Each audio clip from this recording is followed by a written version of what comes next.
to the Wealth Legacy Building Conversations with Shaun and Dwayne. And I am so excited tonight because we have someone that's near and dear to our heart, someone who is so special, our bishop, the man of the hour. I want to say the man of the year, the century. Bishop Ward. And we are excited because for April, it has been declared the month of financial literacy. Even Governor Roy Cooper declared it National Month of Financial Literacy. Oh, wow. And we recently put a post up, Bishop. We talked about different ways to build wealth. Mm-hmm. We talked about real estate investing, which we love that. We talked about multiple streams of income. But one of those ways that often not talked about is life insurance. Absolutely. So before we get started into this conversation, because this is going to be good, I want you to introduce yourself. Tell us who you are, what you do, and how you add value. Because I could tell it, but I want you to tell it. You do it better than me. No, tell it. Well, first of all, my name is Timothy Darnell Ward Sr., legal name, government name. I am honored to be the co-pastor or bishop or overseer with the wonderful woman of God, Pastor Nell Smith Ward at Living Waters Christian Church, located 2413 Rosenberg Road. Just to let you know, I am a man of God. First of all, I'm a husband. I'm a father. I'm a motivator. Yes, you are. I love people, and the Lord has blessed me with all that packaged together with the insurance of a life insurance business, which I love. I appreciate it. I thank God for it. He brought me into this business, and it adds value not only to my wife and I's life, but to other people's lives. Yeah. So as we minister to them through this investment. Yes. And I used to call this just life insurance, but now I see that as life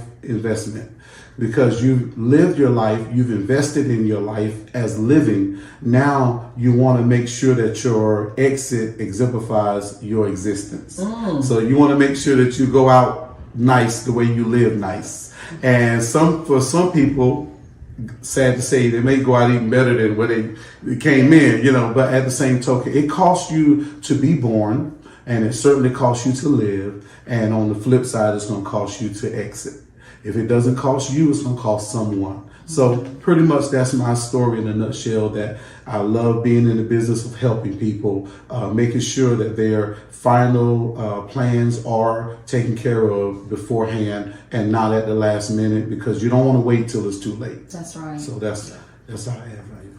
So Dwayne, do you want to share a little bit about why this is so important to us?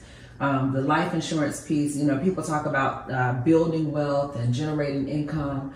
That's not what it's all about. But if you leave your family in financial distress, you're leaving a burden, and it's a generational curse versus a generational blessing. Absolutely. So Dwayne, do you want to talk a little bit about that? Well, first of all, I just want to say, exactly what you said. Like there are some things, sometimes people can be a little selfish, right? We are thinking about the things that we are going through day to day, and it's true, right? Some of us are in positions where we feel like we can't afford life insurance. Well, really, we can't afford not to have life insurance, especially on some of our loved ones and everything. And so I heard a quote this week, actually, and it stuck with me a little bit, and I was like, wow, that's a blessing. I'm gonna use that, right? Because it said, "Don't be afraid to plant a tree in which you will never enjoy the shade." That's neat. So that's tough. You planting this tree that you know that you're not going to enjoy the shade from, but you know that your children somewhere along the line will enjoy the shade from this tree that you're planting.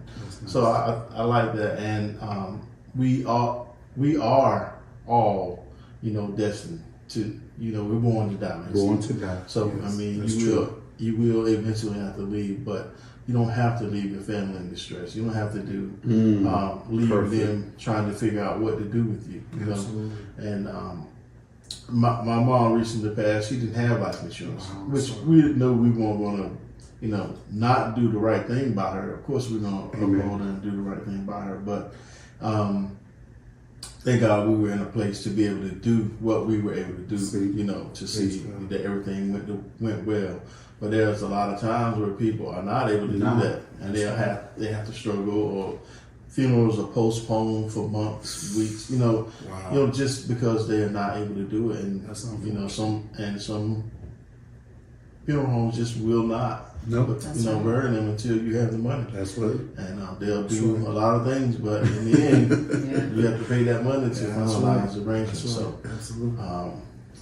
We were blessed to be able to do it, but in so many cases, people are not.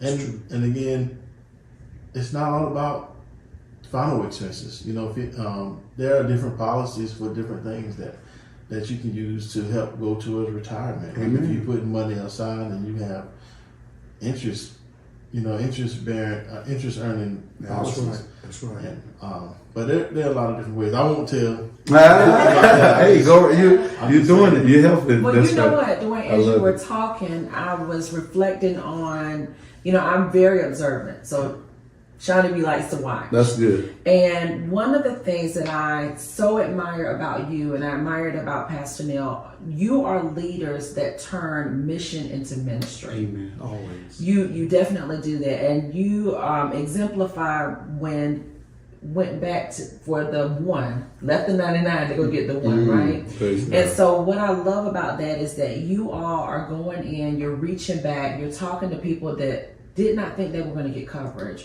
felt like they would never be able to afford it, and you're actually turning this into a ministry where they are set up for success. They're set up and they have a policy in place. They feel comfortable. Their children feel comfortable. And you're normalizing this conversation about leaving generational wealth and making sure that families are covered. So talk to me about that a little bit. Normalizing. You brought up an awesome point, Sister Shaun, and Brother Dwayne said some things I'm going to lock in for my future presentation. I love it. Because we are planting seeds for other people to enjoy. That's great.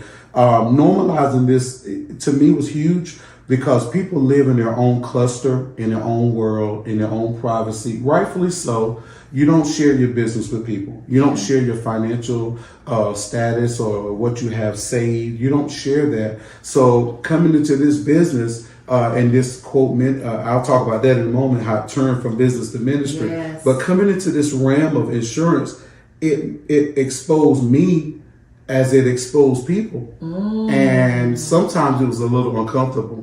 Oh, wow. Because I was like, in my preconceived notion, thinking that these people are set, things are well, but then when they have to be a little vulnerable to say, I don't have any insurance, or I needed this. And some people are just overjoyed, like, you just don't know. We were just talking about this. So my husband and I was just talking about we need insurance, or thank you for bringing this. I didn't think I could afford it. I thought this was something on my rent. So it does open up the conversation with people on the level of saying it levels the playing field to say no one has to be without insurance. And then I've learned not to be intrusive in people's financial business, but like Brother Dwayne said, he hit the nail on the head. When they tell me they can't afford it, my response is, can you really not afford it? Because you can't afford not to have it. Because if you're thinking this amount of premium is a struggle, think about how much struggle it would be to put someone away at one time. We talking about a little piece. And I came up with a scenario that if I had $20,000 right now that I really needed to give to someone or wanted to give to someone, and I look at you and say, hey, I want to give you this check, and you're like, absolutely. And the only requirement is you say, what's the catch? Hey, give me $20 or give me $25 a month. You will look at me like, what's the catch? No, I want to give you this investment, but you have to be willing to give me that little, and it's no different than tithing. It has a biblical principle. God is saying, hey, I'm going to give you this house, land, home, family, health, children, and the list goes on and on. Okay, Lord, what's the catch? Just be faithful in giving back a portion to the kingdom. And so if anyone wants to see this not only as a business, but look at it as a kingdom principle. Sowing a seed into the future of saying, I thank God. It's almost like a prepayment to say, I want to be a blessing in the future. So let me start now, showing how serious I am about it. So like I said, Brother Wayne said, you can't afford not to. we can do exactly what we really want to do. Yeah. And when they were kind of, and I say they, but in our training at the boot camp, they were a little adamant about telling us to let them know if you have cable. And I said, no, I'm not going to get that intrusive. People can have what they want to have, but I do make it a point to let them know. You do love your loved ones, don't you? And they say, absolutely. Well, let's do it for them and not just, like he said, let's not be selfish. Let's do it for them, and I thank God for that. So. All right. So, Dwayne, I know you got a question, but I got to jump in here too, right? Mm-hmm. So I'm thinking about, I'm actually thinking about destiny moments and defining moments. Okay. So I want you to think back and reflect on younger years when you were a young boy. Oh. Yeah. Let me get my tissue right. Let me sit right here. Because this person is different moments in your life. And now that you think about where you are and what you are doing. Jesus. What did that prepare you for that you're doing now? Sister Shaun, you really gonna ask me that question? Because I'm already feeling something. Look, I'm already I want to start back in I can go back to 1970. Take us there. But from 70, June 21st, when I was born, to 1984, 14 years of my life was really, really, really hard struggle. My mother was a single mother. She had 3 kids, myself and 2 younger sisters. I'm the oldest of the 3. But I watched her, she was a teenager when she had me. So I watched her grow. I watched her grow up. I watched her struggle. I watched her cry. I watched her work at a sewing factory. And we found some of her old check stubs years later that she made like $84 a week. And she worked from sun up to sundown. And I'm like, wow. But from 70 to 84, I remember those years. And then those years in 2000, what did I say, 84. Mm-hmm. So 83, the Lord called me to start preaching. Now, how old were you? I was 12. For people that need the math. Right, I hadn't turned 13, so I was still 12. Hold on, and you got to tell us about that. Okay. How were you called? This is and I get back to that. Yes. I was brought up, I was a church baby. My mother, my grandfather, my grandmother, they were all church affiliates of my little home church in Fountain, North Carolina. Bishop Robert Gorham was my pastor. I love church. I love church more than Sesame Street, more than, all the little things that kids do. I love church. And my grandfather kept me on his hip. Every time he go to church, he was the head deacon. So he unlocked the door and locked the door. Mm-hmm. So he was the one responsible for all this stuff at church. And I was right there with him, lighting the heaters, the little heaters on the side of the wall and all that. So driving the Sunday school bus. He drove the old school bus that we bought, had to paint it, from yellow to white, and I'm out there with him painting the bus because we put church name on it. Long story short, church was my love. When I started going to school, they almost considered me to be special ed because they said he's not developed because all he wants to do is talk about Bible. All he wants to do is draw 3 crosses on the hill and one bigger than the other 2. You had Jesus on your mind. Right, and the teachers didn't understand it, and my mother had to go there and help them understand he loves church. And I couldn't wait till Friday came, so that means the weekend started and church started. And when Monday came was my worst day of my week because I hated to go back to school. Anyway, but as a child, Sunday school was my number 1 love. I love Sunday school. Every time we went to Sunday school, I loved it. And I'm fast forwarding because in Sunday school, they would have us to in the service after Sunday school. The service starts. They would get all the kids around the altar for youth time, and they would say, "Okay, tell us what you learned in Sunday school." Little Timmy was the one that was always like, ooh, ooh, ooh, ooh, ooh. And it got so much to the point where they would say, all right, Tim, let somebody else. Oh, wow. I'm like, and then I would sit there and a little tear roll down my face because I was tenderhearted, And, but I love church. I love school, Sunday school. I love the Bible. And as I was reading a Bible story book in my bedroom one Saturday, I'll never forget it, in my room, I was 12 years old, had 11, let me back up. I had the book on my chest, and it's like I asked the Lord to let this get in me. Wow. I literally laid it. You were 11. 11 years old. Wow. I said, Lord, I want you. I don't know why I laid the book on my chest. I laid the book on my chest, and I said, let these get in me. And sure enough, a light. I was at the end of the hallway. We had an apartment in the projects, and my room was at the end of the hallway, just like that door. And my mother said she could see a light shining from under the door. Oh, wow. And I heard the Lord, right when I was holding the book to my chest, it said, preach. And I said, wow. I opened my eyes, I'm like, preach, so who's in here, And I went to my pastor and I said, I think the Lord wants me to preach. At 11. At 11. Okay. And he said, you got something on you, but let's wait. And a year later, I was really involved in. I was reading my daily devotions at school every day. I was fasting a couple days a week. And I was like, it's like something just went. I knew I was, now I look back on it, I knew God, I see God was preparing me for ministry to get serious about it. And so at 12 years old, I went back to Bishop Gorham. I said, it's time. The Lord wants me to preach. And he said, we'll set the date. Wow. So that was April the 13th, 1983. And the church was jam-packed. Oh, wow. You would thought, what's going on in this church? This little boy, and the pulpit was above me, so I'm this big, and they had to build a platform for me to stand up on and see my head over the pulpit. And I never forget the subject. The text was from John chapter 9, when Jesus healed a man, and nobody believed that Jesus did it. And the subject was not man, but God. Not man, but God. And I heard a tape of myself a lot back then. Where it is now, I don't know. Yes. But the tape used to sound like a little chipmunk said, who woke you up this morning? It was not man, but God.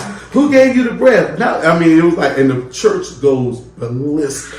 So, but going back to my story now. Is that good? Okay. That was good. I'm sorry. All right. To be a precursor. Started preaching at 12. It was a phenomenal because everybody wanted me to do revivals. Everybody wanted me to do pretty much like Pastor Neil. Yes. They were just pulling at you all the time, revival after revival. So my school week was like leaving school, jumping in the house, getting ready, getting on the road, going to preach, leaving church, getting back home late, trying to hear him do homework that night or in the morning. And it was always that. But I was used to it from age. You were built for it. Built for it. From 12, 13, all the way to like 15, 16. But when something happened in 1984, we got a phone call. My father, who was not present in my life, he had left my mother and I and my sisters and moved up north to D.C., started his own life, with his, who had other family. And he got killed. And it was like, he was in and out of our lives periodically. He would come home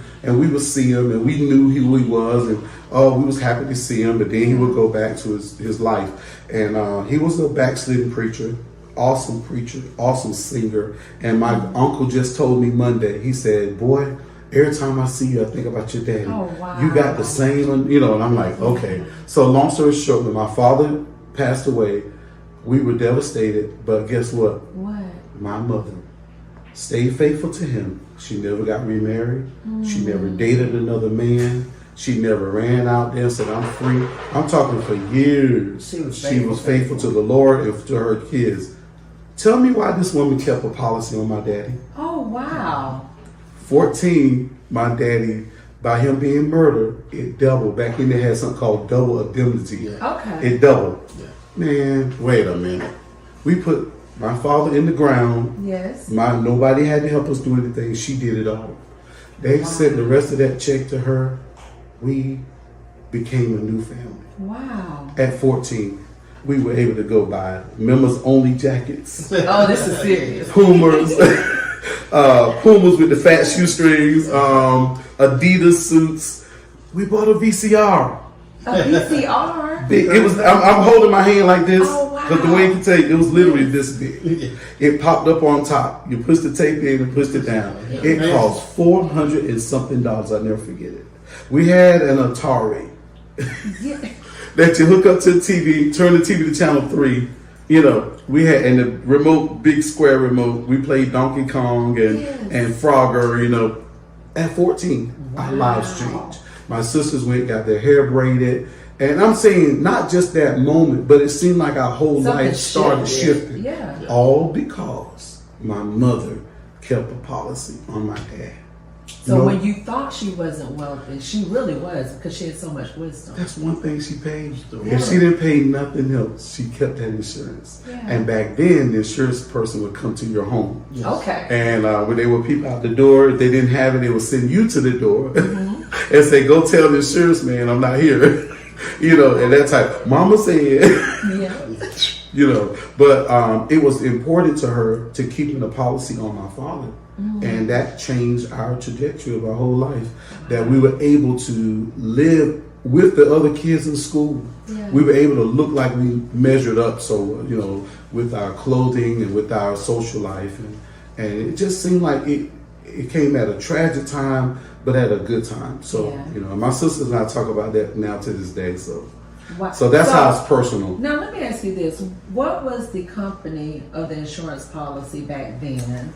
Really? And what are you Yeah. doing now? Because when we're talking about like these defining moments, Defining definite moments. yeah. Okay, so that's 2000. That's 1984. Okay, 1984. Right. Fast forward to 2000, November 21st. Never forget it. 2000. We got a phone call that my mother had been in a car accident, and we were like, "Okay, fender bender. You know what happened? Car's okay. Mom's okay." She didn't make it. What do you mean she didn't make it? Okay, I'm answering the question. What company? Mom didn't make it. I'm like, wait a minute. But because she was such a true woman of God, she talked about heaven, heaven, heaven. I want to go to heaven. Yes. So we was caught off guard. But the moment we said, okay, it's time to get her arrangements together, just so happened my sister Keisha was in town Okay. from Chicago, hadn't been home in like 8 years. She had come home that Thanksgiving to be with us. She was there when it happened. Wow. So we immediately went to the funeral home the next day, started getting things together. My sister Vanessa knew where the paperwork was for her insurance policy. Lincoln Heritage. And what? My father had What? she had Lincoln on my father, Okay. and she had Lincoln on herself. Wow. Fast forward 24 more years from then. Wow. Here I am. My wife says to me after transitioning, like Abraham, not knowing what to do after I sold my trucking business, she said, "What are you going to do now, Ward?" I said, "I don't know. I got my hands. I got my mind. I'm going to do something. Yes. Maybe I'll do home improvement. Maybe I'll jump in real estate." She said, "You would do well in insurance." I'm like, "Insurance? I don't know nothing about insurance." But she motivated me to go get my license. And the moment I got my license, it was like a smooth transition. The day I got my license, I signed right on with Lincoln. Wow. They gave me my number almost simultaneously. So I was like, wow.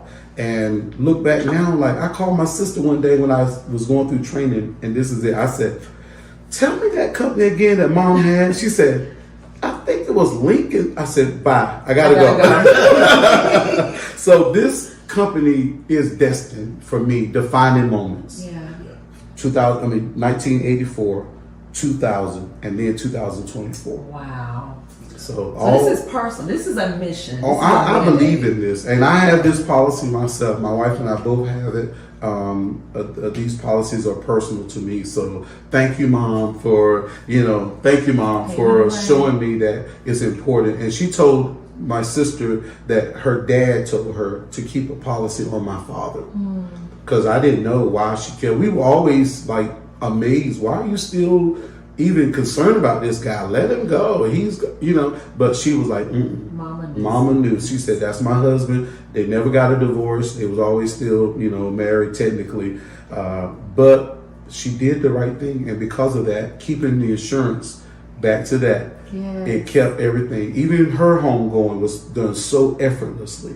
My sisters and I, and if we had to come out of pocket, between the three of us, you would have. We probably still would, we would still have struggled tremendously, because neither of us were in a good financial place to handle that type of burden, and we would have had to call on family, friends, and whomever. But when my grandmother asked me, she said, "So how much more do we need to get everything done?" I said, "Grandma, it's finished." She said, "What do you mean finished?" I said, "Mom had enough to put everything together, and so And so that's the Awesome. so defining moments. Wow. Defining moments. So we're gonna do something special in a minute because All I'm right. looking out the corner of my eye, and we are all the way live. So All this right. is going to Okay. be good to Okay. me. All right. But Dwayne, I don't know if you want to reflect on, and then Bishop, toss it to you. You know, a lot of times people feel like when they have their jobs, their 9 to 5s, and there's coverage on their jobs, that's enough. And what we've seen with this economy, what we've seen with the turning events of the world is you can be with a company today and you may not be with them tomorrow. That's And so if That's that true. job happens to run out, God forbid, That's your insurance. you may not have the coverage that you need. So I don't know if you want to reflect on that a little bit, and then we toss it to Bishop around like, so how do people sign up? Yeah, so I mean, we all rely on that policy, right? And we rely on that. A lot of us rely on that policy at work, and we say, "Oh, I got a job, I got insurance."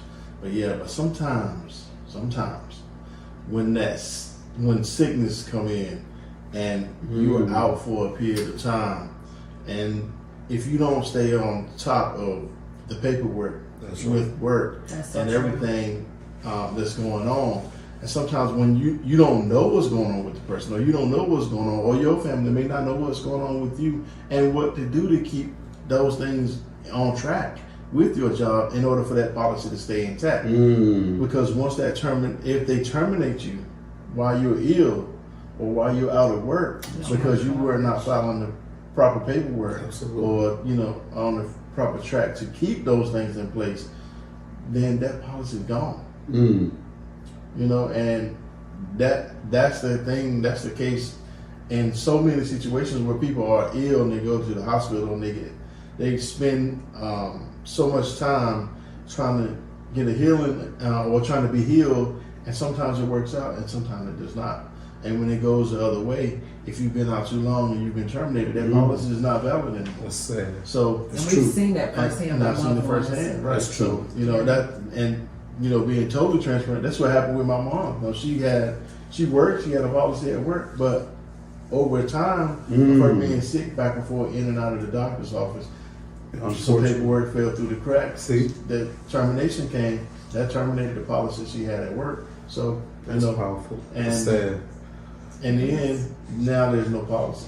So, I just encourage people now if you don't have life insurance, you need to get some life insurance on yourself, on your kids, on everything. I've had family members die young. Come on. Come on. And now mom and dad trying to figure out what to do because you had so much youth, they didn't expect it, right? That's when right. things happen. Yeah. And I've seen this over and over and over again. That's powerful. Family members are struggling, or GoFundMe's, and they're frustrated with the numbers that's coming in, but in the end, Could have prevented we that. could have prevented it. And I know we say, I just don't have it, but I see and I watch people that go to Starbucks every day. Come on. Yeah. McDonald's every day. We hit the club and buy me a drink. Oh yeah. Oh, you see him on a cruise? Like you went on a cruise. You don't have insurance. No insurance. You on a cruise with no insurance. That's even worse. So If I can interject, Yeah, piggyback on what please do. Brother Yeah, Wayne said, everything he said was just like spot on. Insurances on your job. When you get a new job, number one, insurance is a part of the benefit package. Some jobs have great packages and some don't. Yes. So sometimes you're just concerned about having a JLB, taking care of your amenities, your rent, your mortgage, your car payment. You're not thinking about insurance when you get a job. That's a backside. Yeah. So sometimes you get a job, they're going to offer you what they offer you, not what you need, and not particularly what's good for you. That's true. And sometimes your family don't know all the family knows is you have a job. Yep. They don't know your criteria, like Brother Dwayne said, keeping the policy up. If you have to fall back into illness or something and you lose full-time status and you have to cut your hours, that may disqualify you then because they want you to maintain a certain amount of hours. All that stuff plays in part. And like Brother Wayne said, one thing I want to lock it in, that policy belongs to that company. Yes. They gave it to you Yeah. through their company's benefits, through their company's group rate. If you were to leave the company and they just so happen to allow you to pull it with you, you're going to have to pay the full premium. And sometimes it's so high that you'll look back and you're like, oh wow, I did have good benefits. Yes. But at the end of the day, it's still their policy. What we're discussing here tonight is your insurance. I don't care if you work for NASA or you work for the city sanitation. I mean, you said NASA. It's yours. So this becomes your policy. No one can take it from you. It never changes. The premium never changes. The benefits never change. It's yours for your family to always have. I love it. Bishop, how can people get in contact with you if there are two streams I want to talk about? If they are looking for coverage, and or if they say, something about his story resonates with me, those defining moments, and I feel like this is maybe a pathway that I want to get involved with with insurance. Okay, first of all, my contact phone number, you're welcome to call me. I'm open. That's what I'm here for. And we'll put it on the stream. All right. So, it's no secret. I'm not saying, let me make it mysterious. We're open for this. We're built for this. We're here for you day or night. In the event something happens with your policy or your family, you can call Lincoln or you can call myself. And my wife and I, we're committed to this. We get calls all the time. My phone number is 919-884-6107. 919-884-6107. My email is easy to remember, bishoptimothyward@gmail. So, like Sister Shaun just mentioned, and Brother Dwayne mentioned about illness and work. The Lord has blessed me to make this announcement on this beautiful show. Okay. That another avenue is opening up. Not only Brother Dwayne hit it on the head. I'm like, shh. Not only he was saying something earlier. I'm like, he's gonna give it away. He's spoiler alert. But not only are we offering final expenses, God has blessed us now to enter a new training that we're going to be offering critical health insurance. Oh wow! Which means if you are diagnosed with any terminal ill disease, that amount you have of $50,000, $75,000, $100,000, and those rates are so cheap and phenomenal you wouldn't believe it. Mm-hmm. If you can get a $50,000 policy for $30 a month in case the doctor diagnosed you with cancer or whatever the diagnosis is, even if you recover and beat it, which we pray you will, that money still belongs to you. It's called critical illness insurance. And that means if you ever become critical ill, and a lot of people in the medical arena love this because they're around a lot of sick people. And if they contract anything from the patients, then they'll get paid. And then, still that money can be used to help their treatments. Yes. It can be used to vacation, take that bucket list vacation or whatever. And then if they beat it and outlive it, and then pass away later, it becomes a life insurance policy. Oh, wow. So isn't that cool? I got a living insurance policy that will pay me whether I'm alive or when I'm gone. Okay. So that's going to be what we're training for now in the next week or two. We will be able to offer that before this month is out. Awesome. Pastor Neil and I are excited about that through the sister company of Lincoln Heritage called Occidental. Very great company. A lot of people love it. And so those are two products. And for future reference, we're believing God to add even more programs and packages and other for, like Brother Dwayne said, annuities and investments and all those type of things. We are growing. For retirement. Yeah, so once I get really grown and big in this thing, I'll be able to help people with their retirement funds and their Roth IRAs and all that type of thing. So we're starting here. This is our ground level, and we're excited. So you were talking about, you kept mentioning, your pretty wife, and I saw your wife walk in, so I just need her to come I felt her presence. I didn't even see her walk. Say hello to us because she's so pretty. So we have the brand. Would you like to sit? Oh wow! Yeah. Beside every great man. Hello, Dwayne. Hello, Shaun. Hey, Mr. Bishop. I'm speechless. I'm so proud of you all. Thank you guys for having us tonight. Yes. I really appreciate it. His story always blesses me. It touched my And it heart. touches me. One thing about it, it's good to be able to say you glad to be married to someone. Yes. But I'm glad that even though I never met his mama, In spirit, you in have. spirit I have. Yes. Everywhere I go, Dwayne, somebody says, Your mother, his mother. his mama was a praying woman. Awesome. Elder Linda Moore. They always say Eldris Moore Wow. was a good woman. And they say, Oh my Nothing goodness. bad. nothing, Right. I mean nothing bad. They Sweet say, woman. she prayed for people. Yes. She always went to church and she loved her white. And you like white too. And, She don't, like white and what too. else did she have? And she would sit in the pulpit with him. Like the way Mama and Doris would sit with me and wear the little dollies. The little dollies on the head. And she would fold her little arms. I've seen the picture. Oh my goodness. And the video. Smiling in the video, smiling as her child The preached. video. Yeah, it's a video. You are 53, you're ready to be 54 this year. And what did your grandmama tell you? She said, Tim, you look like a what? Insurance salesman. So this keeps coming back. Yes. Okay, that was a running joke at my Oh, family wow. for a long time because I was always Until it became a reality. right, and to this day, Grandma would be looking for him like I told you. Yes. So how old were you when she? Well, I was in my early 20s and I was struggling between jobs, trying to find a job here, there, working, preaching, working, work a while, let it go, preach a while, driving trucks. And one day she said, I see you behind a desk, baby. Wow. And I'm looking at her like, Grandma, I don't want to be locked behind nobody's desk. I love being out free, working when I want to work. And this job really is the epitome of desk and freedom all rolled into one. So, And here you are. and I love it. I love it. But I was- Mama went home. Your mother went home to be with the Lord in 2000, right? 2000, And when November did Grandma go home? in 2010.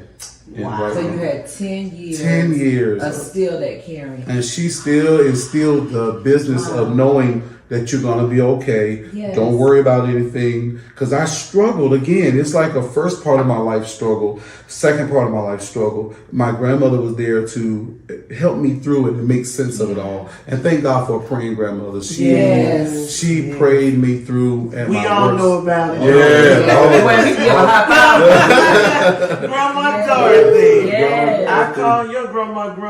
Yes. Yes. I knew her first name, but it was Grandma. Grandma. I tell you, she can make sense out of chaos. She can make my world right. I could go to her house and cry on her shoulder. And there are times when I would try not to cry. And she'll call. She said, I feel something in my spirit. What's going on?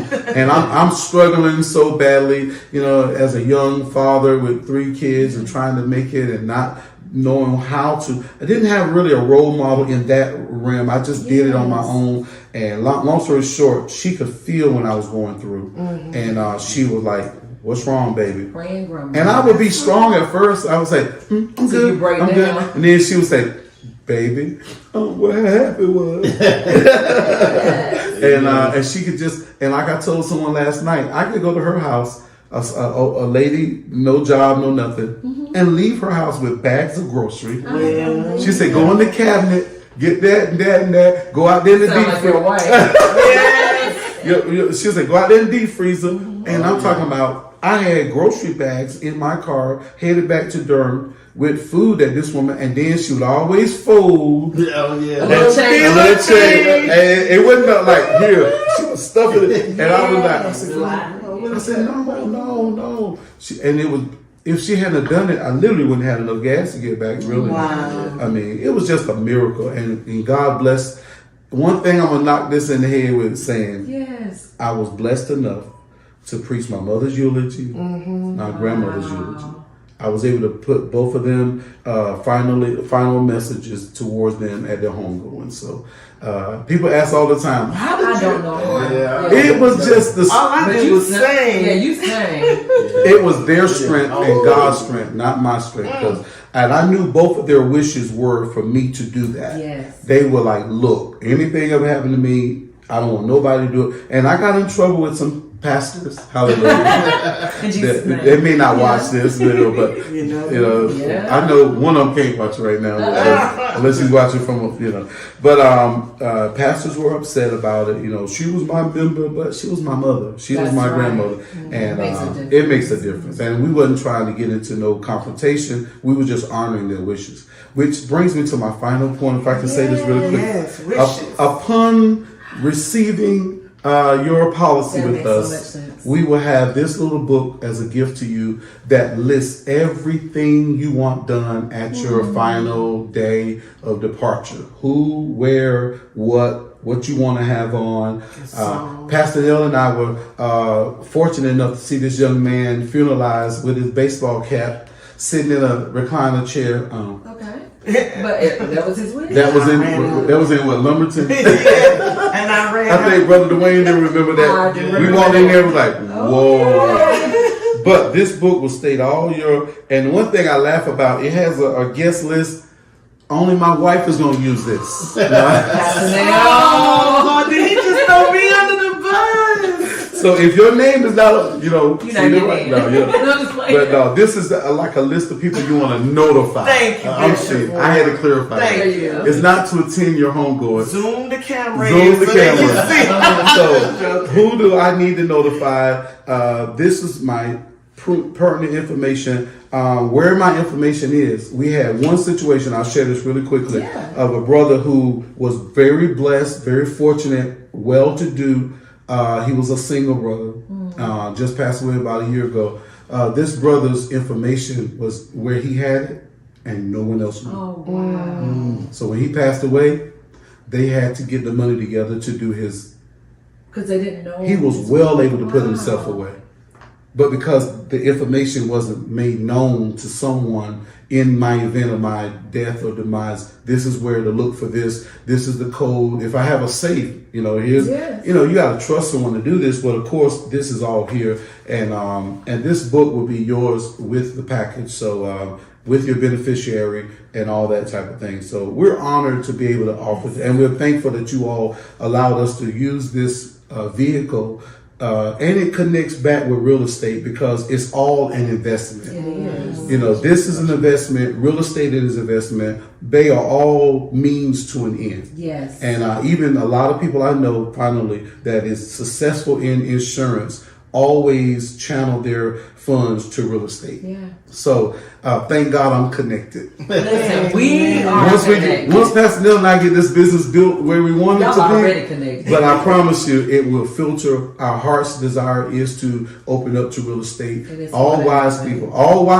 I'm telling you this tonight on this broadcast right now. All wise people, millionaires, athletes, you name it. Not only do they do singing celebrity, we talked about that today, singing superstars, they all have a hand other than just what they do into other entities such as real estate.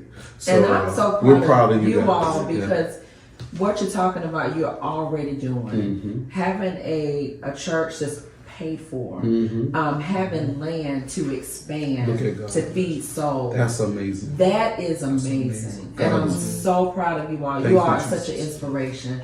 I want to thank you for normalizing the conversations. We laughed. Oh, yeah. Now, I'm going to shed a few tears. Yeah, absolutely. But we talked about good memories. Amen. And it's about not only leaving a legacy, but living out that legacy. Thank you. Your mom, your grandmother, Amen. Your mom, your dad, mom, our mom, our parents. We are able to have those conversations, but we're also able to take care of our loved ones when they exit, because we're all pilgrims passing through. So you just nailed something right there. And our closing that is insurance doesn't have to be a gory conversation. It doesn't. It can literally be and some people don't want to talk about it because they think it's taboo or they like deja vu or whatever. But it's a pleasure to talk about something good that could happen at the end. And like Brother Dwayne said earlier, one more thing I forgot. Even if you have excellent insurance on your job, also consider having this because, like you said, this will be available 24 hours upon the claim, as soon as you make the claim. And if they have the money to do other things, why not have this money in place to even bless your kids, your grandkids, or to say, hey, this money is there for the repast, or your beneficiary is going to have to take time out of work to go and clean out your house. or your apartment, or you may have to pay another month or two a mortgage, or you have a car that's financed. That's right. So when you say final expenses, it doesn't just mean casket and mortician. Other expenses are there as well, and especially feeding us. Bless your heart. that whole week of 2 weeks, you're gonna have to feed folk when they come and have food available, and lights and so. And a whole lot of food. Yeah. So thank you for opening. Thank you and Brother Dwayne for giving us this opportunity to speak on behalf of this, because we're all building a legacy. We are. This is all about legacy. Yeah. All right. Well, Dwayne, will you close us out? Mm-hmm. Well, I just And I just want to hold your hand. I just want to ask a question though. We talked about it. What if some of our audience wanted to get into this? What if they want to be an insurance agent? Thank you. I love this man. Look, they want to help. We would love to have you a part of this team. Yes. Pastor Neil and I are building Ward's Investment Group. Woo! It's initials WIG, which I had one on last weekend. But anyway, that's another situation. Thanks to this lady right here. That was so fun. The 70s part was fun. WIG, WIG is a Ward Investment Group, Insurance Group. And I hear the prophecy. I just said investment group. All right. That might be another entity. Sister Shaun gonna have to help. I did hear that. That's okay. Ward's Insurance Group. Amen. Made the segue to Ward's Investment Group. Multiple streams. But as of this point, to Brother Dwayne's point, we would love to have you a part of this team. What we would do is help you get your insurance license, help you take the exam, help you prepare for the exam, because it's very simple. It's not as hard as you may think it is.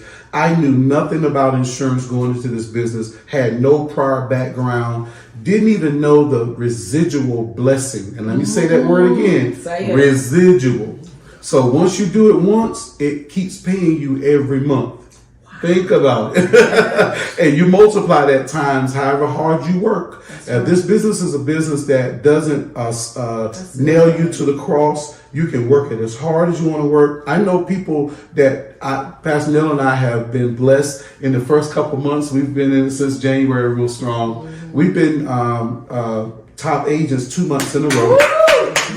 And because we've been avid about really what we're, advantageous about getting clients and helping. Y'all are really helping. And we love it. Yes. We love it. We missed the mark in February, for March, but it's okay. Right. March was a month for everybody in the company that kind of like, what happened? So it must be double. Right. But April's going to be a better month. I already considered. And like Brother Dwayne said, if you'd like to call us, 919-884-6107 or bishoptimothyward@gmail.com. We can help you get started on this journey to insurance. You'll be amazed. I want to close, Brother Wayne, by saying this. I didn't know how to sell insurance until I got in it and realized you don't sell it, you offer it. Oh, wow. So if you have people, look, Kiana like that. If you don't have to, I'm not good at selling, neither am I. But people purchase you. They like you.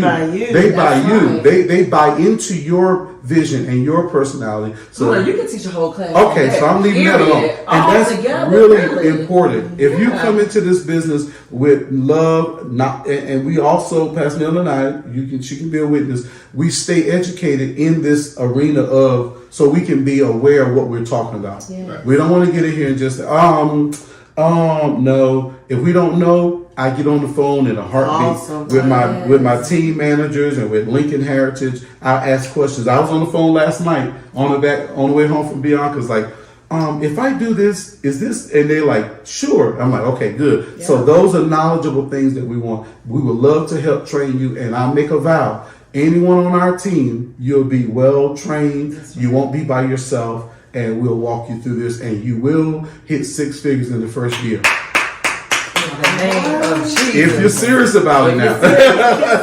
You can do it through Jesus Christ. So you are helping people, you are helping families, employing people, It's building people open for up, employment. mission, ministry, mandate, Amen. all of this Amen. stuff. And then money too. And money. Yes. And ministry. I like and that. I know we're over our time, but I gotta That's say okay, this. you can say it. You can chop, you I can love do it. whatever you need No, to edit me, nope, cut me down. nope. But They get all of it. churches get a blessing from this by allowing your members to be knowledgeable of this. We've had several pastors who allow us to come in, and we can do churches, we can do community, we can do a home, we can have little snacks and hors d'oeuvres set up with juice and donuts or what have you.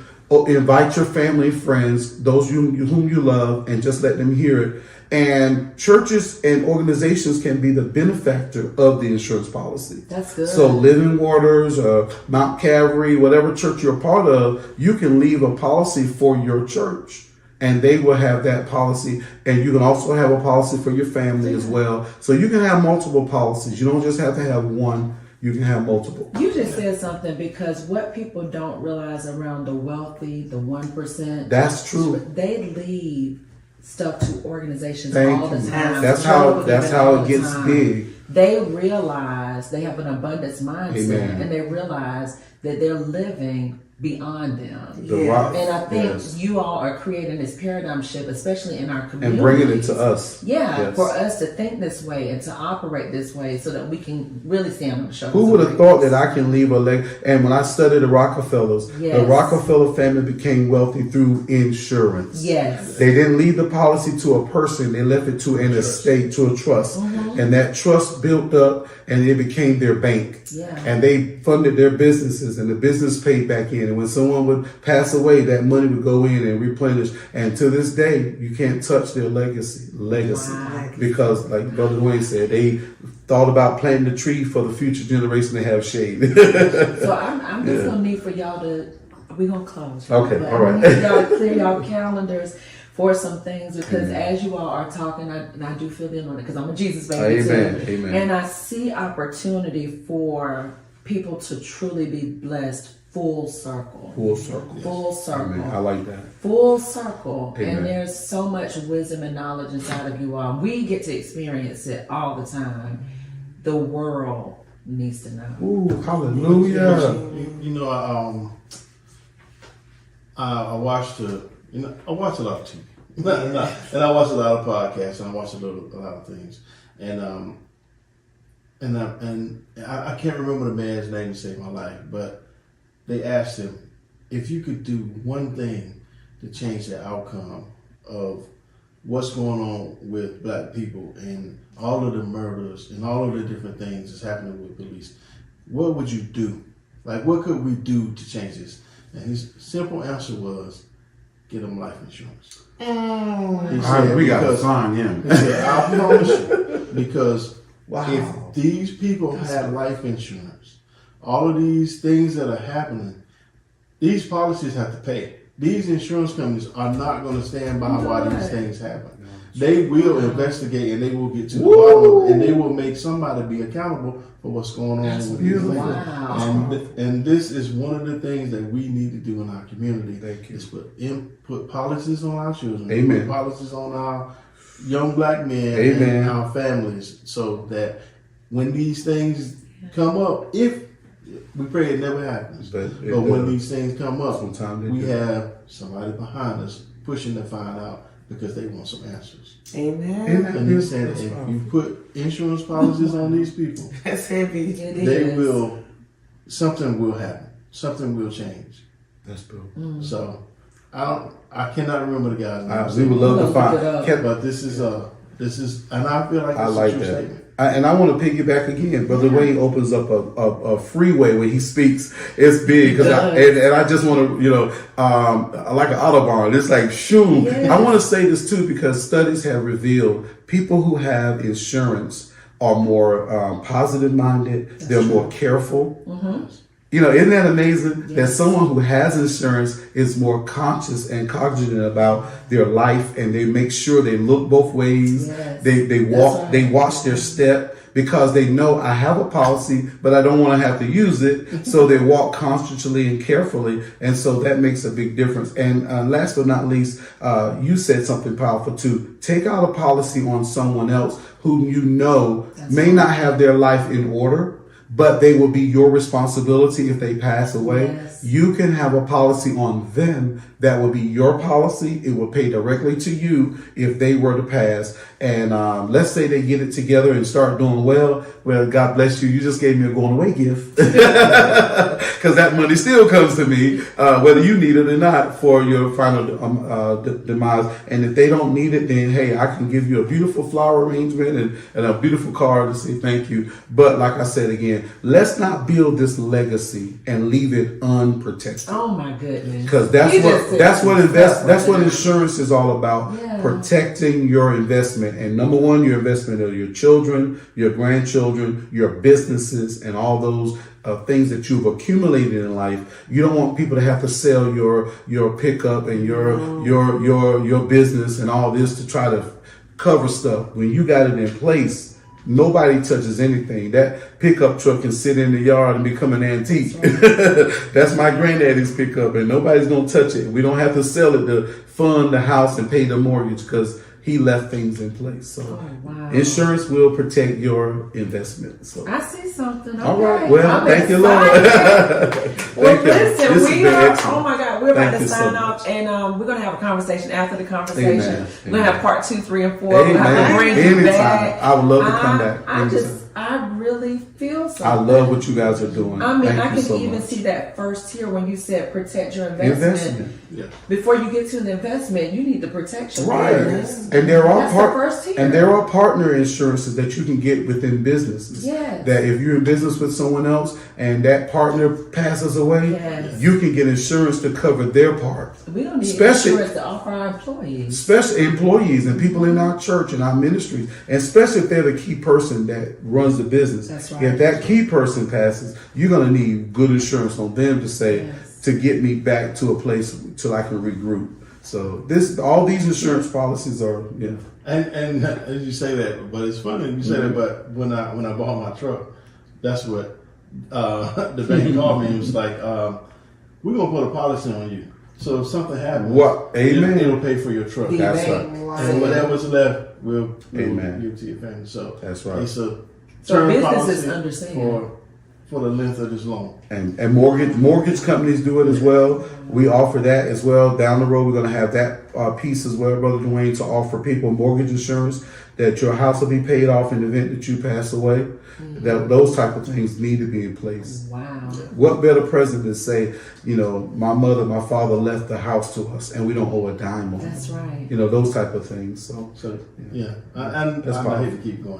you're fine. I But, love it. I love it. But I hope people realize that you put your money in the bank, put your bank invests in insurance. Absolutely. Your bank invests in insurance, and that's how they make. That's how they're able to do Amen. that. Yeah, so anyway, From your money that you already have anyway, but let it be your money coming back to you. Right. Get a piece of that. I love that. Thank y'all so much. Y'all have been awesome. Thank This you. is, again, Financial Literacy Month in the month of April. All right. We definitely need to have you all back to talk about some more things that'll be opening up, even share some success stories. I have one to share. So I just think it's Awesome. exciting. Beautiful. All right, Dwayne, I guess you can tell the people bye so that we can have the rest of our conversation with our lovely leaders. All right, y'all. Join us 7 o'clock every Thursday, 7 p.m. Eastern Standard Time. We love you. Signing off. If no one told you that they love you today, we absolutely love you to life. We will see you next week. Bye. Nice.